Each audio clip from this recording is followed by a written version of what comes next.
जी सिंध जी रांदियुनि वारी वज़ारत जे सहकार सां सिंध टीवी नेटवर्क पारां जेको शेर सिंध चूंडण लाइ मुख़्तलिफ़ डिवीज़ननि में मुक़ाबलनि जो सिलसिलो शुरू कयो आहे। इन सिलसिले में 27 जनवरी ते सखर डिवीज़न जे समूरनि मल्ल पहलवाननि जो उन डिवीज़न में शामिल सभिनी ज़िलनि सां वास्तो रखंदड़ मल्ल पहलवाननि जो घोटकीअ में मुक़ाबलो करायो वियो, जिते उहो कामयाब मुक़ाबले वारी सूरत हाल खां पोइ सुभाणे 31 जनवरी ते जैकबाबाद में हिते मुक़ाबलो थियणो आहे, जेको लाड़कानी डिवीज़न जे सभिनी ज़िलनि जा पहलवान हिते अची हिन मुक़ाबलनि में शरीक थींदा। जितां बि सिलेक्शन थींदी उहे ज़ोर आज़माई कंदा।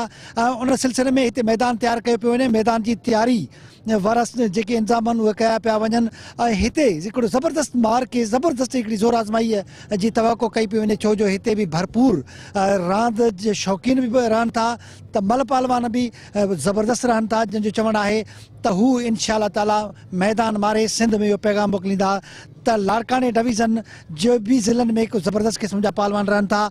हीअ तव्हां ॾिसी रहिया हूंदव त तक़रीबन 200 फुट खां वधीक जी हिकिड़ी डिघी ऐं वॾी चौड़ी हिकिड़ी स्टेज तयारु कई पई वञे, जिते मल पहलवाननि साम्हूं जजिस वेंदा, मोज़ीन वेंदा। हिते हिन तक़रीब जो मुख्य महिमान हिन इलाइक़े जो MNA ऐं पाकिस्तान पीपल्स पार्टी जो डिवीज़नल सदर मीर एजाज़ हुसैन जखराणी हितां जो मुख्य महिमान हूंदो। उन खां अलावा मुख़्तलिफ़ सियासतदान हूंदा जेके हिते मौजूदु हूंदा। शहर जी मोज़ीन हूंदा ऐं उन खां अलावा शहरनि जो भर पासे जी 5 ज़िलनि जे माण्हुनि सां गॾोगॾु हीउ जेको जैकबाबाद ज़िलो आहे बलोचिस्तान जे बॉर्डर ते आहे। परियां नसीराबाद डिवीज़न जा जेके 3 ज़िला आहिनि, सोबतपुर ज़िलो आहे, जाफ़राबाद ज़िलो आहे या नसीराबाद ज़िलो आहे या डेरा मुराद ज़िलो आहे, इन समूरनि ज़िलनि जा बि माण्हू हिते बिल्कुलु ईंदा, जेके हज़ारे माण्हू हूंदा। हिन सुभाणे वारे थींदड़ मुक़ाबले में पहलवान पुरजोश आहिनि, तयारियूं बि भरपूर तरीक़े सां थी रहियूं आहिनि। सुभाणे दंगल लॻंदो। जी।